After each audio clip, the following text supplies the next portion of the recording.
نہیں ہے بلکہ تثنیہ و جمع ہو سکتا ہے۔ ایسے ہے کہ مضاف یا شبہ مضاف نہ ہو، مفرد ہو، معرفہ ہو یا نکرہ معین ہو۔ مراد کیا ہے؟ مفرد سے مراد کہ وہ مضاف یا شبہ مضاف نہ ہو، تثنیہ و جمع ہو سکتا ہے۔ مثلاً ایسے بھی کہہ سکتے ہیں یا رجلان، یعنی کہ سادے لفظوں میں آپ یہ کہہ سکتے ہیں یہاں مفرد جو ہے یہ مضاف اور شبہ مضاف کے مقابلہ میں ہے، تثنیہ و جمع کے مقابلہ میں نہیں ہے، جبکہ تثنیہ و جمع ادھر مراد ہو سکتا ہے کیونکہ مفرد کئی واحد تثنیہ جمع کے مقابلے میں بولا جاتا ہے، مرکب کے مقابلے میں بولا جاتا ہے، مضاف اور شبہ مضاف کے مقابلے میں بھی بولا جاتا ہے۔ ادھر جو مفرد آ رہا ہے، مفرد معرفہ یا نکرہ معین ہو، یہ مضاف اور شبہ مضاف کے مقابلہ میں ہے، یہ تثنیہ و جمع ہو سکتا ہے۔ مثلاً یا رجلان ایسے ممکن ہے کیونکہ یہ تثنیہ و جمع ہو سکتا ہے۔ دوسری صورت ہے منادہ منصوب کی، جب منادہ مضاف، شبہ مضاف یا نکرہ غیر معین ہوتا ہے۔ تو شبہ مضاف کسے کہتے ہیں؟ وہ اسم ہے جو اپنے معنی کے اتمام کے لیے دوسرے کا محتاج ہوتا ہے، اس کو شبہ مضاف کہتے ہیں۔ جب منادہ مضاف، شبہ مضاف یا نکرہ غیر معین ہو تو یہ منصوب ہوتا ہے۔ یا رسول اللہ، تو یا رسولہ کو منصوب پڑھ رہے ہیں، کیوں؟ منادہ مضاف ہے۔ یا اہل الکتاب، یا قارئن کتابا، نبی نے کا قول، یا رجلا خذ بیدی، اور یا غافلا تنبہ، یہ ساری مثالیں شبہ مضاف کی ہیں۔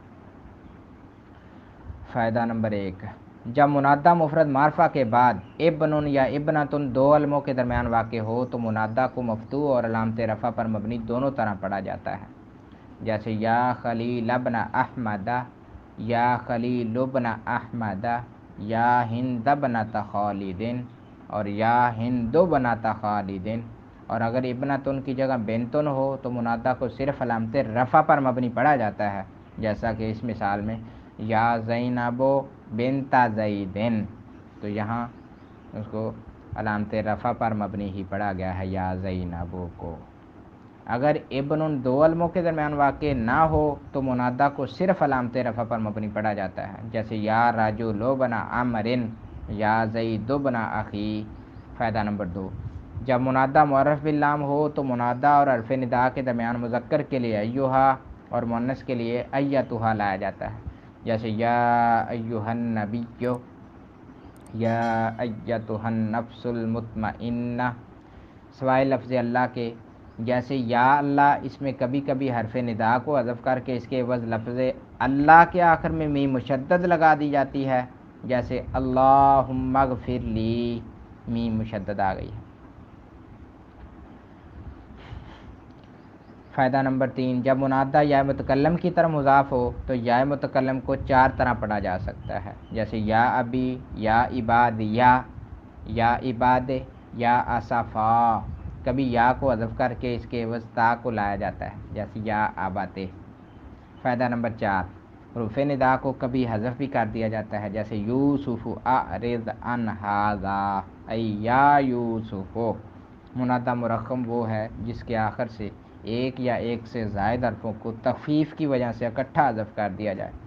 منادہ مرقم پر اصلی اعراب بھی جائز ہے اور اسے علامت رفع پر مبنی پڑھنا بھی جائز ہے، جیسے یا حارثو سے یا ہاری اور یا ہارو،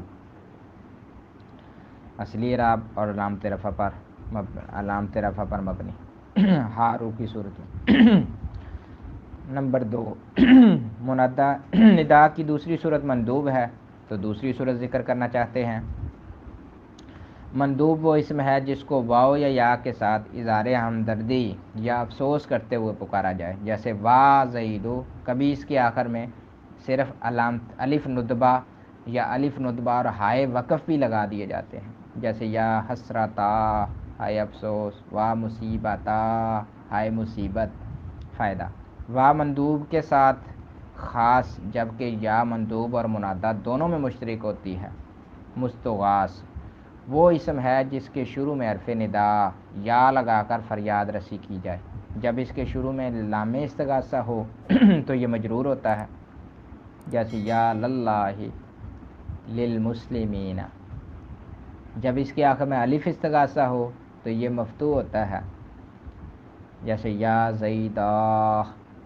اشتغال اس کا دوسرا نام ہے اضمار علی شرط تفسیر یا اضمار علی شریطت تفسیر۔ اشتغال اضمار علی شریطت تفسیر کا مسئلہ بڑا اہم مسئلہ مفعول بہ کی بحث میں۔ وہ اسم منصوب ہے جس کے بعد ایسا فعل ہو جو اپنے ما بعد اسم میں عمل کرنے کی وجہ سے اس سے اعراض کر رہا ہو تو اس اسم کا عامل ناصب فعل بشرط تفسیر حذف کر دیا جاتا ہے، جیسے والقمر قدرناہ والقمر قدرناہ، یاسین سورہ کی آیت ہے۔ ای قدرنا القمر قدرناہ، ایسے آپ کہیں زیدن ضربتو تو ضربتو زیدن ضربتو ضربتو ہو، ایسے آ جائے گا۔ زیدن ضربتو ہو، ضربتو زیدن ضربتو ہو، ایسے عبارت بن جائے گی۔ اس کی بہت ساری مثالیں قرآن مجید میں بھی ملتی ہیں۔